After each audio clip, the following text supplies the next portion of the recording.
నమస్తే, welcome to prime nine paper analysis. ఈరోజు మనం ఈనాడు, ఆంధ్రజ్యోతి, సాక్షి అలాగే వెలుగు పేపర్లకు సంబంధించి పేపర్ హెడ్లైన్స్ ఏమి ఇచ్చారు ఏంటి అని చూద్దాం. దీనిలో భాగంగా ఫస్ట్ మనం ఈనాడు పేపర్ కనుక ఫస్ట్ ఓపెన్ చేయగానే ఫస్ట్ యుద్ధానికి సంబంధించి అమెరికా, ఇజ్రాయెల్, ఇరాన్ యుద్ధానికి సంబంధించిన ఒక వార్త అయితే హెడ్లైన్తో ఆగని బాంబుల మోత అంటూ ఒక హెడ్లైన్తో కూడిన వార్త అయితే ఉంది. దీనికి సంబంధించిన డీటెయిల్స్ ఒకసారి మనం చూస్తే, ఇరాన్పై భారీగా వైమానిక దాడులు, గల్ఫ్ ఇజ్రాయెల్పై క్షిపణులు, డ్రోన్లను ప్రయోగించిన ఇరాన్, పర్షియన్ గల్ఫ్కు వేల మంది అమెరికా సైనికులు, Iran supreme national security council కార్యదర్శిగా బాఘేర్ అన్నట్టుగా సబ్ హెడ్లైన్స్తో కూడిన వార్త అయితే ఇచ్చారు. దీని డీటెయిల్స్ కనుక ఒకసారి మనం చూసుకుంటే, అమెరికా, ఇజ్రాయెల్, ఇరాన్ యుద్ధంలో దాడుల ఉధృతి తీవ్రమైంది. యుద్ధం ముగింపునకు చర్చలు జరుగుతున్నాయని అమెరికా అధ్యక్షులు ట్రంప్ చెబుతున్నా బాంబుల మోత ఏమాత్రం తగ్గలేదు. ఓ పక్క 5 రోజుల పాటు విరామం అంటూనే చర్చలు జరుపుతున్నాం, యుద్ధాన్ని ఆపేందుకు చర్చలు జరుపుతున్నాం, చర్చలు కొనసాగుతున్నాయి అంటున్నప్పటికీ కూడా ఈ బాంబుల మోత అయితే, ఈ బాంబుల వర్షం అయితే ఆగట్లేదు అన్నట్టుగా ఇచ్చారు. అయితే చర్చలు జరుగుతున్నాయన్న వాదనలను ఇరాన్ అయితే ఖండించింది. 25వ రోజైన మంగళవారం అటు ఇజ్రాయెల్, ఇటు ఇరాన్ బాంబుల వర్షం కురిపించాయి.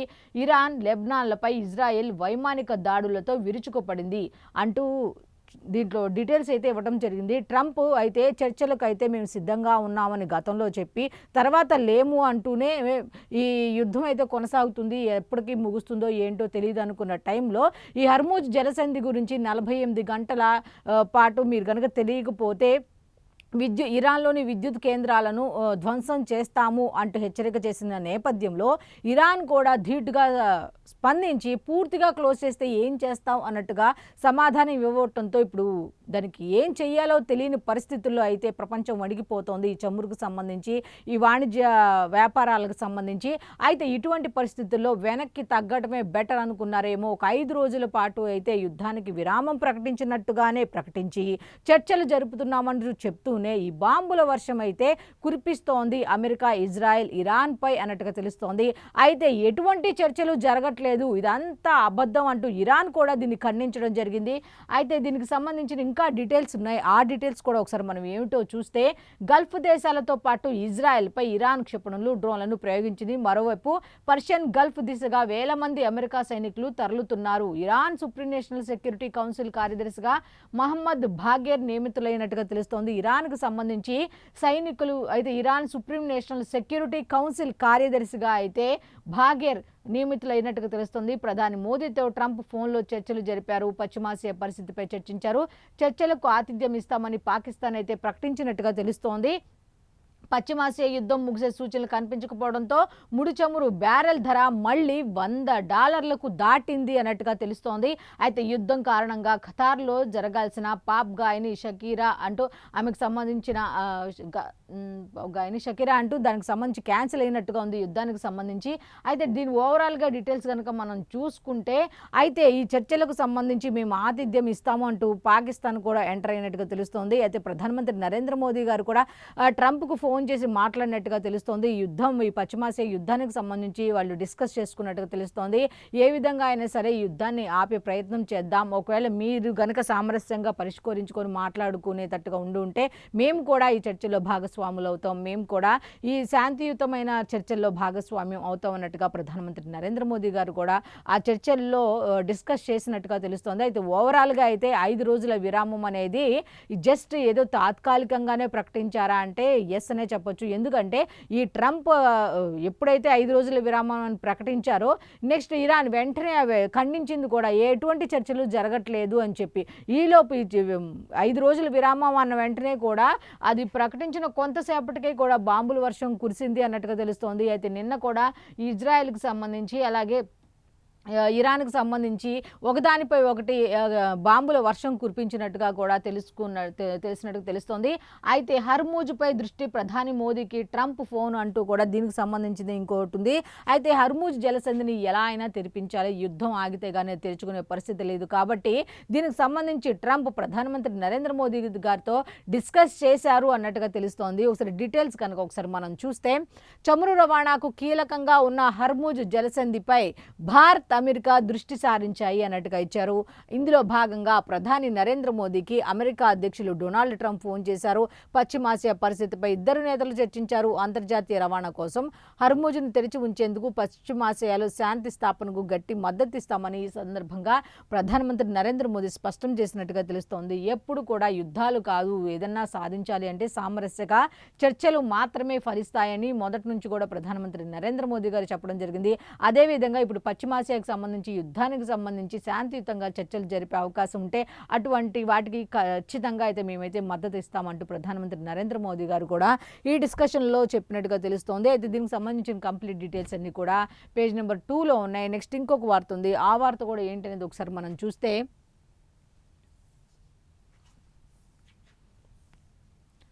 మతం మారితే ఎస్సీ హోదా పోతుంది.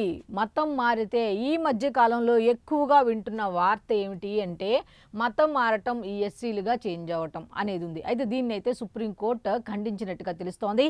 దీనికి సంబంధించిన డీటెయిల్స్ కూడా ఇచ్చారు. ఆ డీటెయిల్స్ కూడా కంప్లీట్గా చూద్దాం మనం. అయితే క్రైస్తవం స్వీకరించిన వ్యక్తులు ఎస్సీల కిందకు రారు. ఈ మధ్యకాలం అన్నాను కదా, ఈ మధ్యకాలంలో ఈ క్రైస్తవులుగా మారటం, మేము ఎస్సీలుగా మారిపోయాం, మేము ఎస్సీలు అని చెప్పుకుంటున్నారు. అయితే అటువంటి దాన్ని సుప్రీంకోర్టు ఖండించింది. క్రైస్తవం స్వీకరించిన వ్యక్తులు ఎస్సీల కిందకు రారు అంటూ కూడా స్పష్టం చేసింది. హిందువులు, బౌద్ధులు, సిక్కులకే ఆ హోదా. ఎవరెవరికి వస్తుంది ఆ ఎస్సీల హోదా అంటే హిందువులు, సిక్కులు, బౌద్ధులకు మాత్రమే ఆ ఎస్సీ హోదా అనేది వస్తుంది అన్నట్టుగా స్పష్టం చేసింది. అయితే బాపట్ల జిల్లా పాస్టర్ కేసులో సుప్రీంకోర్టు అయితే ఇటువంటి తీర్పు ఇచ్చింది అన్నట్టుగా తెలుస్తుంది. ఒకసారి మనం కనుక డీటెయిల్స్ చూస్తే, క్రైస్తవ మతంలోకి మారి దాని గురించి క్రియాశీలకంగా బోధిస్తూ పాటించే వ్యక్తులు ఎస్సీల కిందకి రారని సుప్రీంకోర్టు స్పష్టం చేసింది. అయితే క్రైస్తవ మతంలోకి మారటం, ఎస్సీలు అని చెప్పుకోవటం, ఆ మతానికి సంబంధించి బోధించే వాళ్ళు కూడా ఈ ఎస్సీల కిందకైతే రారు అన్నట్టుగా సుప్రీంకోర్టు చెప్పడం జరిగింది. ఈ అంశంపై ఆంధ్రప్రదేశ్ హైకోర్టు 2025 ఏప్రిల్ 30న ఇచ్చిన తీర్పును సమర్థిస్తూ జస్టిస్ ప్రశాంత్ కుమార్ మిశ్రా, జస్టిస్ మన్మోహన్లతో కూడిన ధర్మాసనం మంగళవారం తీర్పు వెలువరించింది. అయితే 2025 ఏప్రిల్లో జరిగినటువంటి ఆంధ్రప్రదేశ్కు సంబంధించిన హైకోర్టు అయితే దీని మీద ఇచ్చిన తీర్పును అయితే ఇప్పుడు సుప్రీంకోర్టు కూడా సమర్థించింది. ఎందుకంటే ఎవరైతే ఈ క్రైస్తవంలోకి చేంజ్ అవుతారో వాళ్ళైతే ఎస్సీల కిందకి రారు అంటూ స్పష్టం చేసింది ఆంధ్రప్రదేశ్ హైకోర్టు. అయితే దీనికి సంబంధించి సుప్రీంకోర్టు కూడా దీన్ని సమర్థించినట్టుగా తెలుస్తోంది. అయితే హిందూ, బౌద్ధ, సిక్కు మతాలు మినహా ఏ మతాల వారు కూడా దీని కిందకి రారు. ఈ 3 మతాలు మినహా ఇతర మతాల్లోకి మారిన వారు వెంటనే ఎస్సీ హోదాను కోల్పోతారని, ఉన్నది కాదు అసలు ఎస్సీ హోదానే కోల్పోతారు అన్నట్టుగా స్పష్టం చేయడం జరిగింది. అయితే షెడ్యూల్ కులాల వ్యక్తులు క్రైస్తవులకు మారిన రోజే ఎస్సీ హోదా కోల్పోతారంట హైకోర్టు ఇచ్చిన తీర్పును సవాల్ చేస్తూ బాపట్ల జిల్లా పిట్టలవానిపాలెం మండలం కొత్తపాలెం గ్రామానికి చెందిన చింతాడ ఆనంద్ దాఖలు చేసిన పిటిషన్పై సుప్రీంకోర్టు గత ఏడాది ఆగస్టు 26న విచారణ ముగించి తీర్పు రిజర్వ్ చేసింది. మంగళవారం దాన్ని అయితే వెలువరించినట్టుగా తెలుస్తుంది. అయితే నేను దాన్ని వెలువరించింది ఆ క్రమంలోనే ఇటువంటి వ్యాఖ్యలు చేయడం జరిగింది. ఎవరైతే ఈ క్రైస్తవ మతంలోకి వెళ్తారో వాళ్ళకి ఉన్నటువంటి ఎస్సీ హోదా కూడా పోతుంది, లేదా లేని వాళ్ళు దాంట్లోకి వచ్చినంత మాత్రాన ఎస్సీ హోదా వస్తుంది అనుకోవడం కూడా కరెక్ట్ కాదు అన్నట్టుగా చెప్పడం జరిగింది. అయితే ఎస్సీల కిందకి ఎవరు వస్తారన్నది రాజ్యాంగం ఉత్తర్వులు 1950లో స్పష్టంగా ఉంది అంటూ దాని గురించి క్లియర్గా ఇవ్వటం కూడా జరిగింది. ఈ ఉత్తర్వులోని క్లాజ్ 3లో పేర్కొన్న మతాలు మినహాయించి మిగిలిన ఏ మతంలోకి మారినా పుట్టుకతో సంబంధం లేకుండా ఆటోమేటిక్గా ఎస్సీ హోదా పోతుంది. అంటే ఎక్కువ శాతం ఏం జరుగుతోంది అంటే షెడ్యూల్ కులాలకు సంబంధించి ఉన్న వాళ్ళు ఉంటారు కదా, వాళ్ళైతే ఎక్కువగా ఈ క్రైస్తవ మతంలోకి మారటం వల్ల వాళ్ళకు ఉన్నటువంటి ఎస్సీ హోదా కూడా కోల్పోతారు అన్నట్టుగా క్రియాశీలక వ్యాఖ్యలు చేయటం జరిగింది. అయితే అలాంటి వారు ఎలాంటి చట్టబద్ధమైన ప్రయోజనాలు, రక్షణలు రాజ్యాంగం, పార్లమెంట్, శాసనసభ్యులు చేసిన చట్టాల కిందకు పొందుపరిచిన రిజర్వేషన్లు, హక్కులు, ప్రాధాన్యతలు పొందలేరు. అయితే రాజ్యాంగంలో ఎస్సీ, ఎస్టీ వీళ్ళు ఉన్నారు కదా, వీళ్ళకైతే ఏ విధంగా వాళ్ళకి అన్ని రకాల హక్కులు అవన్నీ ఉంటాయి కదా, అవన్నీ వీళ్ళకి వస్తాయి అనుకోవటం కూడా రాంగే. అటువంటి ఏమీ కూడా రావు అంటూ తేల్చి చెప్పింది. క్లాస్ 3లో పేర్కొన్న మతాలను కాదని ఇతర మతాలను అనుసరిస్తూ మరోవైపు అన్నట్టుగా దీనికి సంబంధించిన డీటెయిల్స్ అన్నీ కూడా ఇవ్వడం జరిగింది. అసలు 3 రకాల నిబంధనలు పాటిస్తే సొంత మతంలోనికి తిరిగి వచ్చినట్లు. ఇప్పుడు ఏంటంటే ఈ మతాలది ఎలా ఉందంటే చేంజ్ అనేది ఏదో అక్కడికి వెళ్ళి ఇక్కడికి వెళ్ళి అక్కడికి వచ్చినంత ఈజీ అయిపోయింది. ఈజీగా మారిపోతున్నారు, మళ్ళీ ఈజీగా వెనక్కి వచ్చేస్తున్నారు. అయితే ఇటువంటి వాటికి కట్టడి చేయాలంటే 3 రకాల నిబంధనలు అయితే పెట్టింది. ఒకవేళ ఒక మతం నుంచి ఇంకో మతంలోకి వెళ్ళినా, వాళ్ళ ఒరిజినల్ మతంలోంచి ఇంకో మతంలోకి వెళ్ళినా తిరిగి రావాలంటే మాత్రం 3 నిబంధనలు అయితే ఉన్నాయట. అవేమిటి అనేది గనక ఒకసారి మనం చూస్తే, ఒకవేళ ఎవరైనా ఒక వ్యక్తి రాజ్యాంగ ఉత్తర్వులు 1950లోని క్లాజ్ 3లో లేని మతాన్ని స్వీకరించి తిరిగి హిందూ, సిక్కు, బౌద్ధ మతాల్లోకి మారాలనుకుంటే 3 నిబంధనలు తప్పనిసరిగా పాటించాలి అన్నట్టుగా ఉంది. అయితే ఎవరైతే మిగతా మతాల్లోకి వెళ్ళి తిరిగి వాళ్ళ మతాల్లోకి అంటే వాళ్ళు కూడా ఇక్కడ పర్టికులర్గా ఇచ్చారు. ఎవరెవరంటే హిందూ, సిక్కు, బౌద్ధ మతంలో వాళ్ళు మిగతా మతాల్లోకి వెళ్ళి ఒకవేళ తిరిగి వెనక్కి రావాలి అనుకుంటే 3 రకాల నిబంధనలు, అది కూడా బౌద్ధులు, సిక్కులు, హిందువులకు మాత్రమే ఇది ఉంటుంది. అయితే ఫస్ట్ నెంబర్ 1 నిబంధన ఏంటి అంటే, తాను క్లాస్ 3లో పేర్కొన్న కులం వ్యక్తినని స్పష్టమైన ఆధారాలు చూపాలి. తను ఏ మతంలోంచి ఇంకో మతంలోకి వెళ్ళారో, తన ఒరిజినల్ మతానికి సంబంధించి నేను దీనికి సంబంధించిన వ్యక్తినే మొదట అన్నట్టుగా దానికి సంబంధించిన ఆధారాలు అయితే ఫస్ట్ ఉండాల్సిన అవసరం అయితే ఉంది.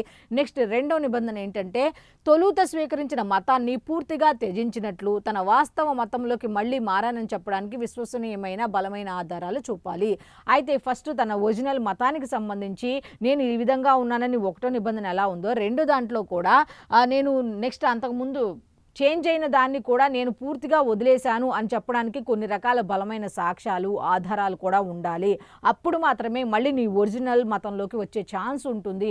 ఆధారాలు కంపల్సరీగా ఉండాలి అన్నట్టుగా అయితే రెండో నిబంధన అయితే ఉంది. నెక్స్ట్ మూడో రూల్ ఏంటి అంటే, ఆ వ్యక్తి తిరిగి సొంత మతాన్ని స్వీకరించిన విషయాన్ని ఆ కులం వారు ధృవీకరించి తమలో ఒకరిగా స్వీకరించారని నిరూపించే సంతృప్తికరమైన అలాగే విశ్వసనీయమైన ఆధారాలు ఉండాలి. కేవలం స్వీయ ప్రకటన సరిపోదు. అంటే ఇప్పుడు చేంజ్ అయిన వాళ్ళు ఉంటారు కదా, మళ్ళీ తిరిగి రావాలంటే కూడా వాళ్ళు ఏదో వెళ్ళిపోయి ఏదో వస్తానంటే ఆ కులంలో ఉన్నవాళ్ళు ఒప్పుకోరు. కాబట్టి వాళ్ళు ఒప్పుకునేలాగా ఒక ధృవీకరణ పత్రాన్ని, ఎస్ ఇతను మా మనిషే, మాలో మనిషే, మేము కలుపుకుంటామని వాళ్ళు కూడా ఒక ధృవీకరణ పత్రాన్ని ఇస్తే తప్ప దాంట్లో ఉండడానికి వీలు లేదు. ఎందుకంటే స్వీయంగా నేను నా ఒరిజినల్ మతం ఇది, నేను దాంట్లోకి వెళ్ళా, నాకు అది నచ్చలేదు, మళ్ళీ నేను దీంట్లోకి వస్తున్నా అని ఎవరికి వాళ్ళు ఓన్గా చెప్పుకుంటే అవ్వదు అన్నట్టుగా 3 రకాల నిబంధనలు అయితే ఇచ్చారు. అయితే ఇందులో ఏ ఒక్క షరతును నిరూపించలేకపోయినా వారి క్లెయిము నిలవదు. సో వాళ్ళు ఎన్ని చెప్పాలనుకున్నా సరే ఇక అయితే అదే అవ్వదు. ఆ 3 నిబంధనల్లో ఏ ఒక్కటి మిస్ అయినా సరే వాళ్ళు చేసిన దానికి, వాళ్ళు అనుకున్న దానికి తిరిగి రావటానికి అయితే కుదరదు అన్నట్టుగా నేను సుప్రీంకోర్టు అయితే స్పష్టం చేసినట్టుగా తెలుస్తుంది. అయితే దీనికి సంబంధించిన కంప్లీట్ డీటెయిల్స్ అన్నీ కూడా లోపల పేజీలు ఉన్నాయి. నెక్స్ట్ నిన్న బాగా వైరల్ అవుతున్న వార్త అంటే పునర్విభజన అన్నట్టుగా ఉంది. దీనికి సంబంధించిన డీటెయిల్స్ ఒకసారి మనం చూస్తే, మారనున్న రాజకీయ ముఖ చిత్రం అన్నట్టుగా ఉంది. ఒక హెడ్లైన్తో పునర్విభజనకు సంబంధించి ఒక హెడ్లైన్ అయితే ఇచ్చారు. మారనున్న రాజకీయ ముఖ చిత్రం ఏ విధంగా నియోజకవర్గాల పునర్విభజనతో కీలక మార్పులైతే చోటు చేసుకోబోతున్నాయి. అయితే ఓటర్ల సంఖ్యలో అసమానతల్ని సరిచేయొచ్చు. అయితే ఓటర్ల సంఖ్యలో కూడా ఒక్కొక్క చోట ఒక్కొక్క ఉంటుంది కాబట్టి అటువంటి అసమానతల్ని కూడా ఈ పునర్విభజన వల్ల, ఈ నియోజకవర్గాల సంఖ్య పెరగటం వల్ల అటువంటిది మనం తగ్గించవచ్చు అన్నట్టుగా ఉంది. కొత్త నాయకత్వానికి అవకాశం అంటే నియోజకవర్గాలు పెరిగే వరకు ఏమవుతుందంటే శాసనసభ స్థానాలు పెరుగుతాయి కాబట్టి కొత్త వాళ్ళకి అవకాశం వచ్చే ఛాన్స్ ఉంటుంది. సీట్ల సంఖ్య పెరుగుతుంది కాబట్టి కొత్త వాళ్ళకి ఛాన్స్ వచ్చే అవకాశం ఉంటుంది అన్నట్టుగా. అయితే మహిళలకు చట్టసభల్లో విస్తృత ప్రాధాన్యం, అయితే మహిళల సంఖ్య కూడా పెరిగే అవకాశం కూడా ఉంటుంది అన్నట్టుగా తెలుస్తోంది. అయితే మంత్రుల సంఖ్య పెరుగుదల, మంత్రుల సంఖ్య కూడా పెరుగుతుంది. ఇప్పుడు నియోజకవర్గాల సంఖ్య పెరిగేసరికి ఏమవుతుందంటే కొత్త వారికి వచ్చే అవకాశం ఉంటుంది, అలాగే మంత్రుల సంఖ్య పెరుగుతుంది, అలాగే మహిళా ప్రాతినిధ్యం కూడా పెరుగుతుంది అన్నట్టుగా తెలుస్తుంది. ఎందుకంటే మహిళా రిజర్వేషన్కి సంబంధించిన బిల్లు కూడా వచ్చే అవకాశం ఉంది కాబట్టి దీనివల్ల ఏంటంటే మహిళా ప్రాతినిధ్యం కూడా పెరిగే అవకాశం ఉంటుంది. కాబట్టి ఈ పునర్విభజన వల్ల అంతా మంచి జరుగుతుంది అన్నట్టుగా ఇచ్చారు. అయితే ఆంధ్రప్రదేశ్కి ఏ విధంగా మంచి జరుగుతుంది ఏంటి అనే దాని మీద కూడా కంప్లీట్ డీటెయిల్స్ అయితే ఇవ్వడం జరిగింది. ఆ డీటెయిల్స్ కూడా ఒకసారి మనం చూద్దాం. లోక్సభ, అసెంబ్లీ నియోజకవర్గాల్ని పునర్విభజించాలని, వాటి సంఖ్య 50% పెంచాలని కేంద్ర ప్రభుత్వం తీసుకున్న నిర్ణయంతో రాష్ట్రంలో భౌగోళికంగా, రాజకీయంగా కీలక మార్పులు చోటు చేసుకోనున్నాయి అన్నట్టుగా తెలుస్తోంది. అయితే గతంలో ఉమ్మడి ఆంధ్రప్రదేశ్లో రాజకీయ ప్రయోజనాల కోసం ఇష్టారాజ్యంగా నియోజకవర్గాలను పునర్విభజించారని ఆరోపణలు ఉన్నాయి. గతంలో కనుక చూసుకుంటే గతం నుంచి మొన్న జరిగిన దాని వరకు కూడా మనం చూస్తే ఇష్టం వచ్చినట్టు పునర్విభజన చేశారు. కేవలం వాళ్ళ రాజకీయ ప్రయోజనాలకి అనుగుణంగా ఈ విభజన అనేది చేశారు అన్నట్టుగా తెలుస్తోంది. నియోజకవర్గాలను ఇష్టం వచ్చినట్టుగా అయితే విభజించారు అనే ఆరోపణలు కూడా ఉన్నాయి. అయితే వాటిని చక్కదిద్దేందుకు ఓటర్ల సంఖ్య పరంగా రాష్ట్రంలో ప్రస్తుతం కొన్ని నియోజకవర్గాల మధ్య ఉన్న వ్యత్యాసాలని సరిదిద్దేందుకు కొత్త నాయకత్వాన్ని ప్రోత్సహించేందుకు చట్టసభల్లో మహిళలు, యువత, ఎస్సీ, ఎస్టీ, బీసీల ప్రాతినిధ్యం పెరిగేందుకు పునర్విభజన దోహదం చేస్తుంది అన్నట్టుగా ఒక 5 రకాల పునర్విభజన వల్ల ఏ విధంగా 5 రకాల మార్పులు వస్తాయి అంటే పరిపాలనా సౌలభ్యం కూడా బాగుంటుంది అనేది ఒక అంశం అయితే, మహిళల ప్రాతినిధ్యం పెరుగుతుందనేది రెండో అంశం అయితే, యువతకి కూడా ఛాన్స్ వచ్చే ఉంటుంది, మంత్రుల సంఖ్య కూడా పెరుగుతుంది అన్నట్టుగా ఒక 5 రకాల అలాగే ఎస్సీ, ఎస్టీ, బీసీల ప్రాతినిధ్యం కూడా పెరిగే అవకాశం ఉంటుంది అన్నట్టుగా ఇలా 5 రకాల అంశాల వల్ల యూజ్ అయితే ఉంది అన్నట్టుగా ఈ 5 రకాల అంశాలను ప్రస్తావించడం జరిగింది. అయితే మంత్రివర్గం సంఖ్య కూడా పెరుగుతుంది. వివిధ వర్గాల రాజకీయ ఆకాంక్షల్ని నెరవేర్చేందుకు పార్టీలకు కూడా వెసులుబాటు లభిస్తుంది. ఎందుకంటే పార్టీలకు వెసులుబాటు లభిస్తుంది అంటే ఇప్పుడు కూటమినే ఎగ్జాంపుల్గా తీసుకున్నాం అనుకోండి. ఇప్పుడు జనసేన వాళ్ళు 21 సీట్లు తీసుకున్నారు. ఇప్పుడు మీరు నెక్స్ట్ అదే తీసుకుంటారని గ్యారంటీ లేదు కదా. పెరిగే అవకాశం ఖచ్చితంగా ఉంటుంది. ఇప్పటికే 21 సీట్లు తీసుకున్నారేంటి పవన్ కళ్యాణ్ గారు, 21 సీట్లు తీసుకున్నారేంటి పవన్ కళ్యాణ్ గారు అంటూనే ఉన్నారు ఇప్పటికీ కూడా. ఇక పొత్తు విషయం మీద కొన్ని తగ్గాలి అని అన్నట్టుగా వాళ్ళు డిస్కస్ చేసుకొని 21 చాలు తర్వాత చూద్దాం అన్నట్టుగా పవన్ కళ్యాణ్ గారు మిగతా వాళ్ళందరికీ ఏదో సర్ది చెప్పి ఆ విధంగా 21 సరిపెట్టుకోవాల్సింది. కానీ ఫ్యూచర్ అలాగే ఉండబోతుందా అంటే ఈ ఫ్యూచర్ దాకా ఎందుకు, ఇప్పుడే ఎవరికి వాళ్ళు రకరకాలుగా మాకు ఆ పోస్ట్ కావాలి, మాకు ఈ పోస్ట్ కావాలి, చిన్న చిన్న పోస్టులు కూడా ఆశావాహులు చాలామంది ఉంటున్నారు. సో సేవ చేసే వాళ్ళు ఉంటున్నారు, పని చేసే వాళ్ళు ఉంటున్నారు, పార్టీలకి ముందుండి నడిపిస్తున్న వాళ్ళు ఉన్నారు. మరి అటువంటి వాళ్ళకి అవకాశం కల్పించాలి అంటే ఖచ్చితంగా సీట్ల సంఖ్య పెరగాల్సిన అవసరం ఉంది. కాబట్టి నెక్స్ట్ ఈ 21 సీట్లతోనే సర్ది పెట్టుకునే అవకాశం అయితే ఖచ్చితంగా ఉండదు. మరి ఇటువంటి సమయంలో ఈ పునర్విభజన వల్ల యూజ్ ఉంటుందా అంటే ఖచ్చితంగా ఉంటుంది. ఆల్రెడీ వాళ్ళు 15 ఏళ్ళు అంటున్నారు.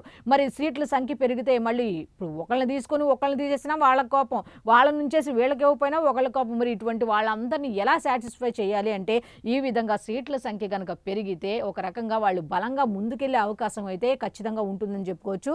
నెక్స్ట్ విభజన చట్టంలో ఇచ్చిన హామీకి మించి కూడా అన్నట్టుగా ఒక దీనికి సంబంధించింది ఇచ్చారు. ఒకసారి అది కూడా చూద్దాం మనం. గతంలో నియోజకవర్గాల పునర్విభజన జరిగినప్పుడు భౌగోళిక సరిహద్దులు, ఓటర్ల సంఖ్య, రిజర్వ్డ్ స్థానాల పరంగా భారీ మార్పులు జరిగాయే తప్ప అప్పుడు ఎంతసేపు ఓటర్ల సంఖ్య, అక్కడికున్న పరిమితులు, ఇవే నియోజకవర్గాల సంఖ్య, ఇవి ఇలా తీసుకున్నారు తప్ప రిజర్వ్డ్ స్థానాల పరంగా ఆ కోటాలకు సంబంధించి అలాగా తీసుకున్నారు తప్ప ఖచ్చితంగా తీసుకోలేదు.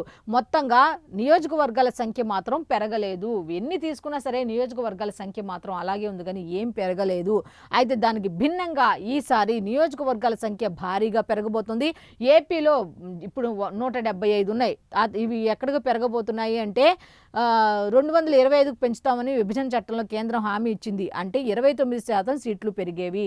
అయితే విభజన చట్టం ప్రకారం చూసుకుంటే 175 ఉన్నటువంటి ప్రస్తుతం 29% ఇచ్చేవాళ్ళు అంటే మహా అయితే 225కు పెరిగేది.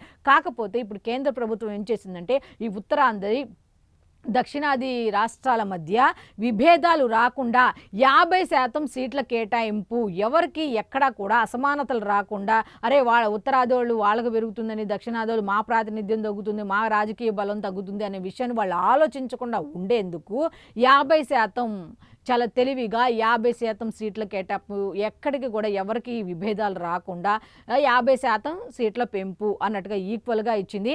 అయితే దీనివల్ల ఏంటంటే ఇప్పుడు ఆంధ్రప్రదేశ్కి 175 ఉన్నది కాబట్టి దీనికి సంబంధించి 175 ప్రస్తుతం ఉంది.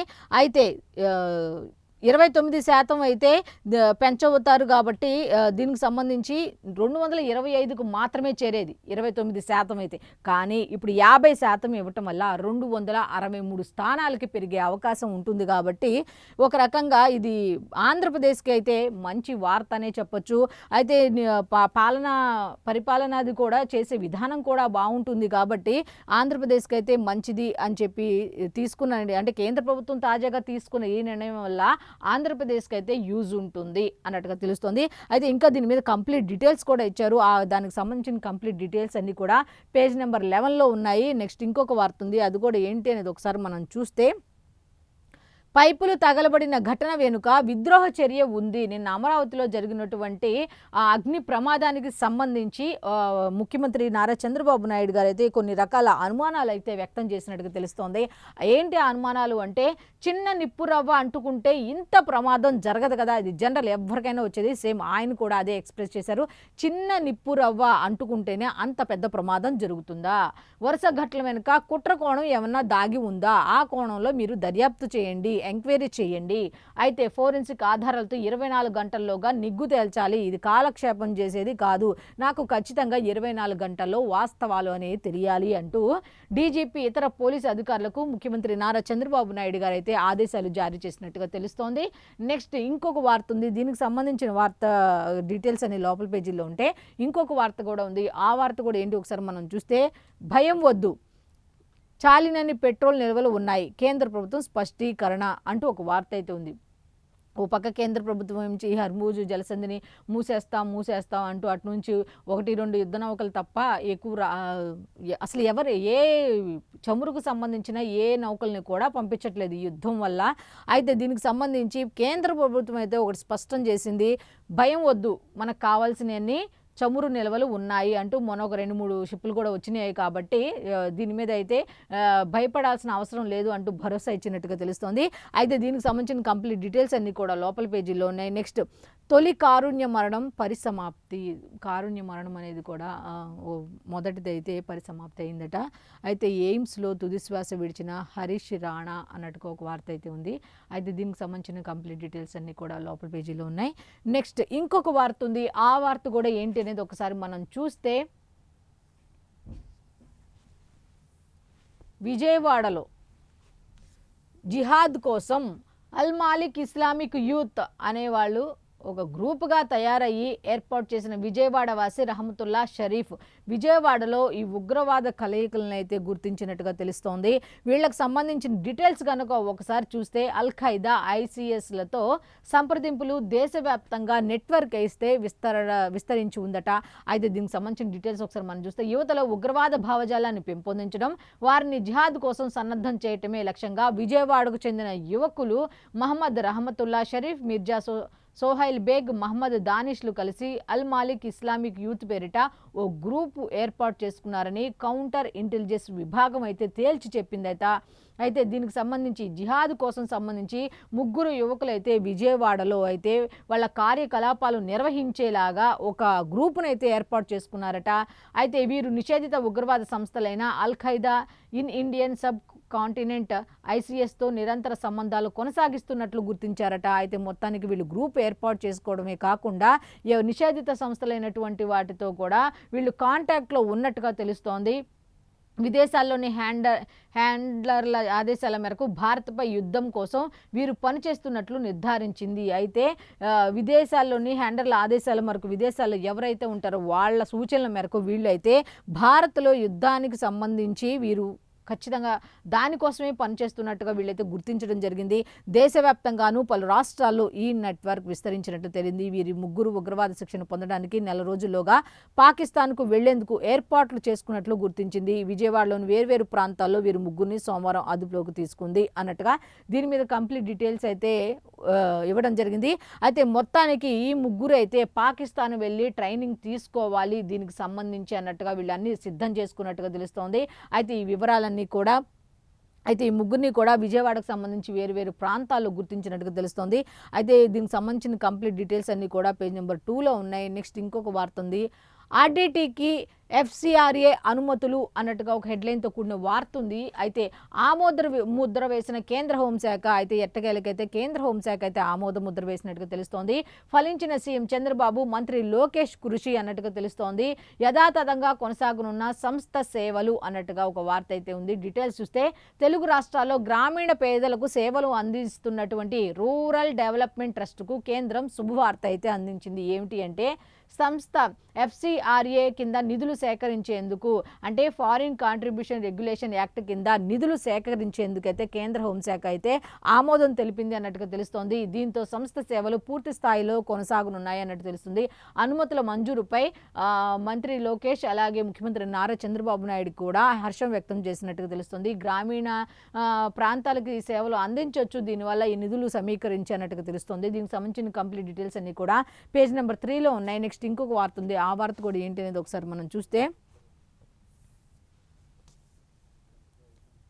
2028 కల్లా ప్రతి ఇంటికి సురక్షిత మంచినీరు అందించాలి. జల్ జీవన్ మిషన్కి సంబంధించి సీఎం చంద్రబాబు అయితే వెల్లడించినట్టుగా తెలుస్తోంది. కేంద్ర మంత్రితో కూడా నిన్న వర్చువల్ మీటింగ్లో పాల్గొన్నట్టుగా తెలుస్తోంది. ఒక్కసారి కనుక డీటెయిల్స్ ఒకసారి మనం చూస్తే సీఎం చంద్రబాబు వెల్లడి JJM 2.0 ఒప్పందం కార్యక్రమంలో వర్చువల్గా పాల్గొన్న ముఖ్యమంత్రి మహిళల నీటి కష్టాలు తీరనున్నాయి కేంద్ర జలశక్తి మంత్రి CR పాటిల్ అన్నట్టుగా తెలుస్తోంది. అసలు డీటెయిల్స్ ఒకసారి ఈ జల్ జీవన్ మిషన్కి సంబంధించి ఈ 2.0కి సంబంధించి ఒకసారి మనం చూస్తే జల్ జీవన్ మిషన్లో భాగంగా 2028 కల్లా గ్రామాల్లో ప్రతి ఇంటికి పైపుల ద్వారా మంచినీరు అందించే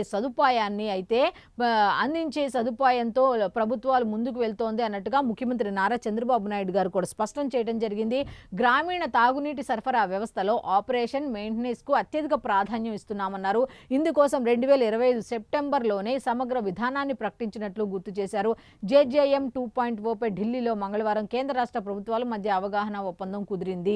అయితే ఈ 2028 కల్లా వాళ్ళ టార్గెట్ ఏంటంటే మంచినీటిని ప్రతి ఒక్క మహిళకు సంబంధించిన ఇంటికి మంచినీటిని అందించాలన్న ఉద్దేశంతో దీనికి సంబంధించింది JJM జల్ జీవన్ మిషన్కి సంబంధించి 2.0 కూడా దీనికి సంబంధించిన పూర్తి ప్రణాళికలు అయితే మొన్ననే ఖరారు చేసినట్టుగా తెలుస్తోంది. అయితే దీనికి సంబంధించి ఒకసారి మనం చూస్తే JJM 2.0లో సంబంధించి నిన్న ఢిల్లీలో కేంద్ర మంత్రితో కలిపి వర్చువల్ సమావేశం జరిగింది. కార్యక్రమంలో అవగాహన ఒప్పందం కూడా జరిగింది. అయితే క్యాంపస్ కార్యాలయం నుంచి వర్చువల్గా పాల్గొని మాట్లాడారు. JJMను 2028 వరకు కొనసాగిస్తూ కేంద్ర మంత్రివర్గం తీసుకున్న నిర్ణయంపై ప్రధాని మోదీకి కూడా వివరంగా వివరించడం జరిగింది. అయితే దీనికి సంబంధించిన కంప్లీట్ డీటెయిల్స్ అన్నీ కూడా మనం లోపల పేజ్ నెంబర్ 3లో ఉన్నాయి. నెక్స్ట్ ఇంకొక వార్త ఉంది, అది కూడా ఒకసారి మనం చూద్దాం. డ్వాక్రా సభ్యులకు అప్పగించాలి అంటూ ఒక హెడ్లైన్తో కూడిన వార్త ఉంది. ఏమిటంటే JJM మొదటి దశలో దేశవ్యాప్తంగా 16 కోట్ల ఇళ్లకు కుళాయి కనెక్షన్లు ఇచ్చామని CR పాటిల్ ఢిల్లీ నుంచి చెప్పడం జరిగింది. మరో 3 కోట్ల ఇళ్లకు సురక్షిత తాగునీరు అందించాలి. ఏపీలో నీటి నాణ్యత పరీక్షలకు డ్వాక్రా మహిళల సేవలు వినియోగించుకోవాలంటే ఆయన కూడా కొన్ని రకాల సూచనలు చేయడం జరిగింది.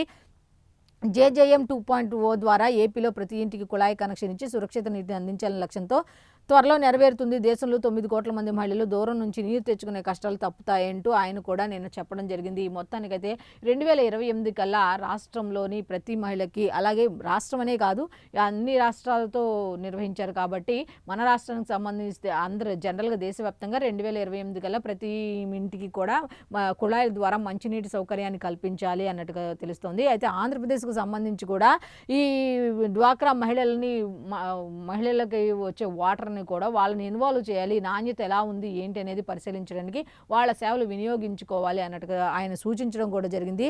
అయితే దీనికి సంబంధించిన కంప్లీట్ డీటెయిల్స్ అయితే లోపల ఉన్నాయి. నెక్స్ట్ ఇక్కడ ఎక్కడా కూడా పవన్ కళ్యాణ్ గారి పేరే చెప్పలేదు, జస్ట్ ఫోటో వేసి మాత్రం చెప్పారు. అసలు JJM నిధులు 2.0కి సంబంధించి నిధులు రావడానికి ఆయన పాత్ర ఎంత ఉంది ఏంటి అనేది అందరికీ తెలిసిన విషయమే. అసలు లోపల ఏమైనా ఇచ్చారేమో కానీ ఇక్కడైతే ఆయనకు సంబంధించిన పేరు కూడా రాయలేదు. నెక్స్ట్ ఆ సమావేశంలో వర్చువల్గా పాల్గొన్నారు అని జస్ట్ ఇచ్చారు కాబట్టి అన్నారంతే, ఆయన ఏం మాట్లాడారు ఏంటి అనే దాని మీద పెద్దగా ఇవ్వలేదు.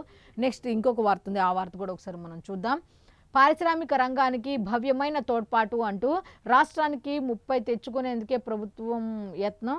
100 నుంచి 1000 ఎకరాల్లో ఏర్పాటు, దేశంలో 100 భవ్య పార్కులకు ప్రతిపాదన అంటూ ఒక వార్త అయితే ఉంది. దీనికి సంబంధించిన కంప్లీట్ డీటెయిల్స్ లోపల ఉన్నాయి.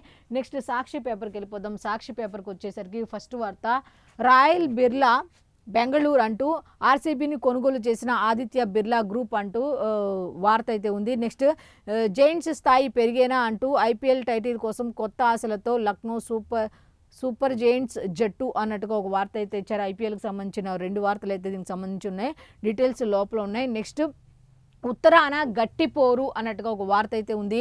బెంగాల్లో ఈసారి బీజేపీ టీఎంసీ నడుమ సాగుతున్న అసెంబ్లీ ఎన్నికల పోరు అచ్చం దంగల్ కుస్తీ పోటీలను తలదన్నుతోంది. నువ్వా నేనా అన్నట్టుగా బెంగాల్లో అయితే ఈసారి మామూలుగా లేదు, పోటా పోటీ అన్నట్టుగా తెలుస్తోంది. దీనికి సంబంధించిన కంప్లీట్ డీటెయిల్స్ లోపల పేజీ నెంబర్ 13లో సాక్షికి సంబంధించి ఉన్నాయి. నెక్స్ట్ జేడీయూ చీఫ్గా నితీష్ అంటూ బీహార్ ముఖ్యమంత్రి నితీష్ కుమార్ జనతాదళ్ అధ్యక్షుడిగా మంగళవారం ఏకగ్రీవంగా ఎన్నికైనట్టుగా తెలుస్తోంది. దీనికి సంబంధించిన డీటెయిల్స్ లోపల పేజీలో ఉన్నాయి. నెక్స్ట్ గౌరవప్రద ముగింపు అంటూ ఒక వార్త అయితే ఉంది. కారుణ్య మరణానికి సంబంధించిన వార్త. అదేంటంటే కారుణ్య మరణానికి అనుమతిస్తూ సుప్రీంకోర్టు ఇచ్చిన తీర్పును ఎయిమ్స్ వైద్యులు అమలు చేయగా హరీష్ రాణా అయితే నిన్న తుది శ్వాస విడిచినట్టుగా తెలుస్తోంది. అయితే దీనికి సంబంధించిన కంప్లీట్ డీటెయిల్స్ అన్ని కూడా లోపల పేజీలో ఇవ్వడం జరిగింది. నెక్స్ట్ వార్కు బ్రేక్ బుల్కు జోష్ అన్నట్టుగా ఒక హెడ్లైన్తో కూడిన వార్త అయితే ఉంది. యుద్ధం వాయిదా వేస్తున్నట్లు ట్రంప్ చేసిన ప్రకటనతో సెన్సెక్స్ 1372 పాయింట్లు, నిఫ్టీ 400 పాయింట్లు అయితే మొత్తానికి బలపడ్డాయి అనే వార్త చాలా రోజుల తర్వాత ఈ స్టాక్ మార్కెట్లు నిఫ్టీ ఇవి కానీ సెన్సెక్స్ కానీ కొంచెం బలపడ్డాయి అన్నట్టుగా ఈ ట్రంప్ ఎప్పుడైతే తాత్కాలిక విరామం అన్న మాట అన్నారో కాస్త నేను పుంజుకున్నట్టుగా తెలుస్తోంది. అయితే కంప్లీట్ డీటెయిల్స్ అన్ని కూడా పేజ్ నెంబర్ 13లో ఉన్నాయి. నెక్స్ట్ మెయిన్ వార్త సాక్షికి వచ్చేసరికి ఖజానాపై భారం 1472.50 కోట్లు అంటూ రాజధాని మాస్టర్ ప్లాన్లో లోపం ఏదో ఉందట. దీనికి సంబంధించిన డీటెయిల్స్ ఒకసారి మనం చూస్తే 2016లో అమరావతి మాస్టర్ ప్లాన్ తయారీ పనులు నామినేషన్పై సింగపూర్ సంస్థకు అప్పగింత అంటూ దీనికి సంబంధించి ఏవో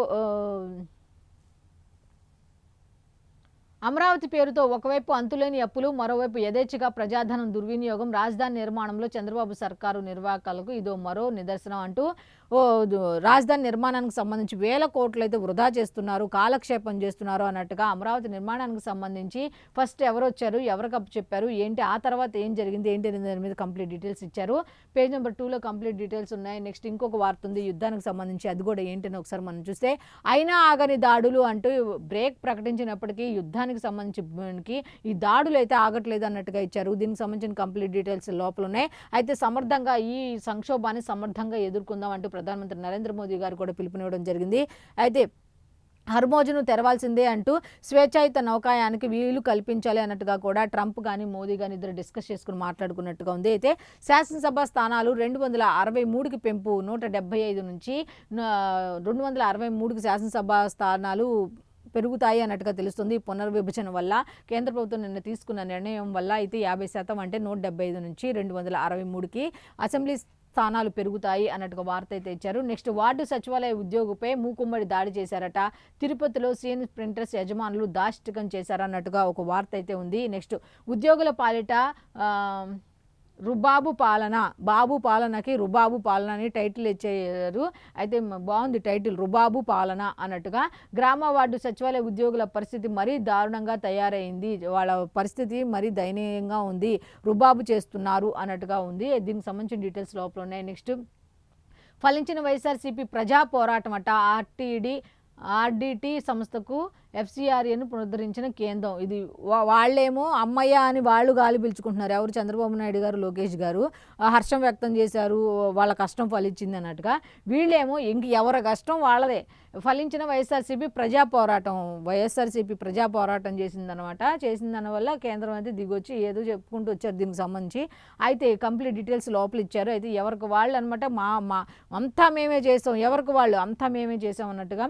ఆర్డీటీకి ఎఫ్సిఆర్ఏ పునరుద్ధరణపై వైఎస్ జగన్ హర్షం వ్యక్తం చేసినట్టుగా కూడా వార్త అయితే ఇచ్చారు. పాలు కల్తీ చేస్తే ఉరిశిక్ష విధించాలి, పాలు కల్తీ చేస్తే ఉరిశిక్ష విధించాలి అంటూ రాజ్యసభలో వైఎస్ఆర్ కాంగ్రెస్ పార్లమెంటరీ పార్టీ నేత ఎంపీ వైవి సుబ్బారెడ్డి అన్నారట. రాజమహేంద్రవరంలో కల్తీ పాలతో 16 మంది మృతి చెందడంపై ఆవేదన, మృతుల కుటుంబాలకు 10 లక్షల పరిహారం ఇవ్వాలని డిమాండ్. బాగుంది. మరి కల్తీ లడ్డుకు సంబంధించి ఎవరు ఏం మాట్లాడలే, పాలు గురించి మాట్లాడారు. కరెక్ట్, మంచి పాయింటే, మీరు అడిగింది కూడా కరెక్టే. ఉరి తీయాల్సింది, ఎందుకంటే ప్రజల ప్రాణాలతో ఆడుకోవడం కదా, ఖచ్చితంగా మంచి మాటే, కాదని మనం ఎవ్వరం కూడా అపోజ్ చేయడానికి లేదు.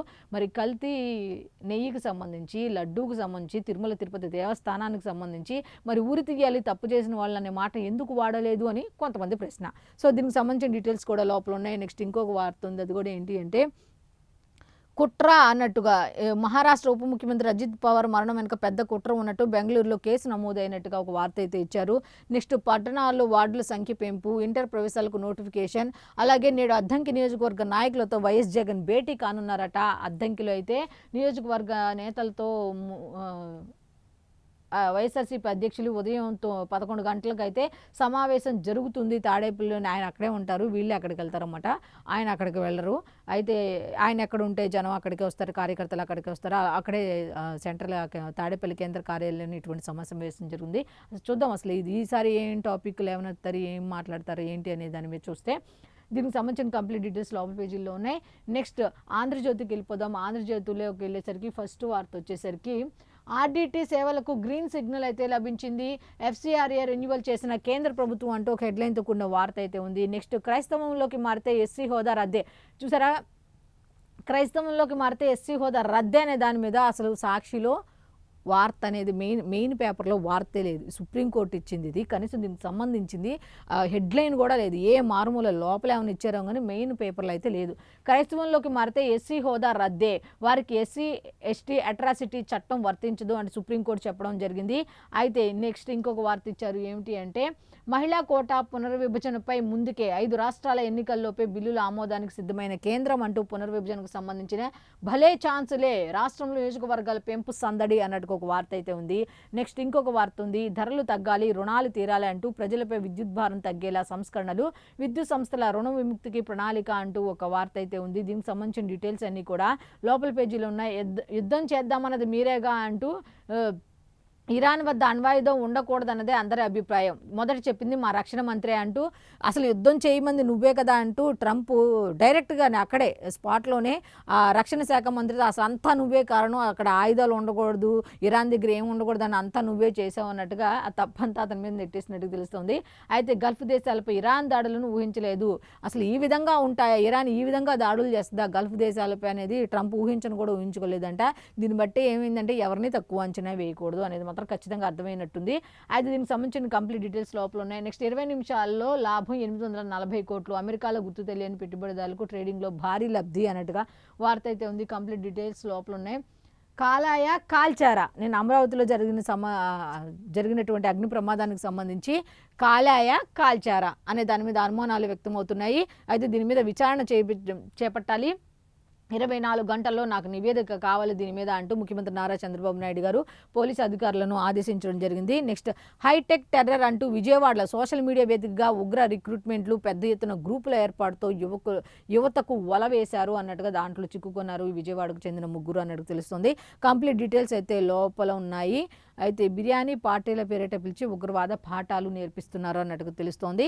అయితే నేటి నుంచి భగభగలే అంటే ఈ రోజు నుంచి కూడా ఎండ తీవ్రత ఎక్కువగా ఉండనుంది అన్నట్టుగా తెలుస్తోంది. అయితే ఎంతో అవసరమైతే తప్ప బయటికి రావద్దు అంటూ ఆర్టీజీఎస్ హెచ్చరికలు జారీ చేస్తున్నట్టు తెలుస్తోంది.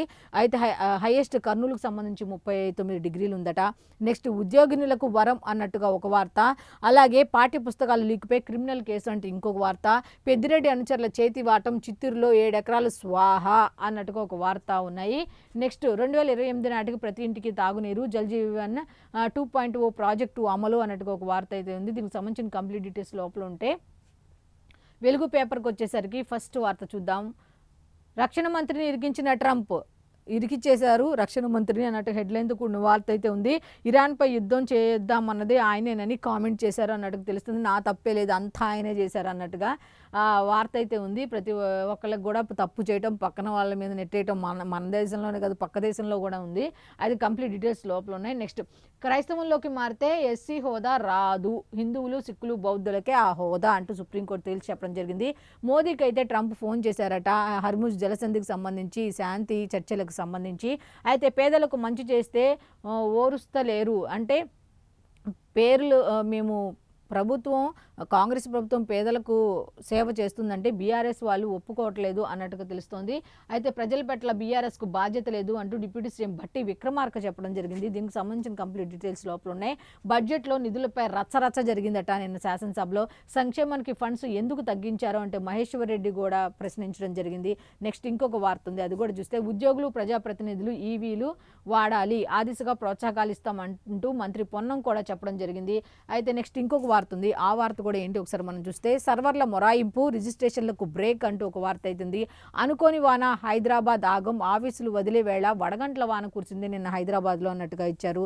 కంప్లీట్ డీటెయిల్స్ లోపల ఉన్నాయి. నెక్స్ట్ ఇంకొక వార్త, డీలిమిటేషన్ మహిళా రిజర్వేషన్లో ఆల్ పార్టీ మీటింగ్ పెట్టాలి అంటూ 5 రాష్ట్రాల అసెంబ్లీ ఎన్నికల తర్వాత ఈ భేటీ ఏర్పాటు చేయాలి. కేంద్రానికి ప్రతిపక్ష పార్టీలు లేఖ రాసినట్టుగా తెలుస్తోంది. లేఖపై తృణమూల్ మినహా మిగతా పార్టీలు అయితే సంతకం చేశాయట. ఇప్పుడు కాదు ఇదంతా జరగాల్సింది, 5 రాష్ట్రాల ఎన్నికల తర్వాత జరగాలి అన్నట్టుగా లేఖ రాశారట. అయితే దీనికి సంబంధించిన కంప్లీట్ డీటెయిల్స్ లోపల ఉన్నాయి. సో ఇప్పటి వరకు మనం ఈనాడు, ఆంధ్రజ్యోతి, సాక్షి అలాగే వెలుగు పేపర్లకు సంబంధించి పేపర్ హెడ్లైన్స్ ఏమున్నాయి ఏంటి అని చూసాం కదా. ఇది ఈనాటి పేపర్ అనాలిసిస్. మళ్ళీ రేపటి అనాలిసిస్లో కలుద్దాం. అంతవరకు సెలవు. నమస్కారం.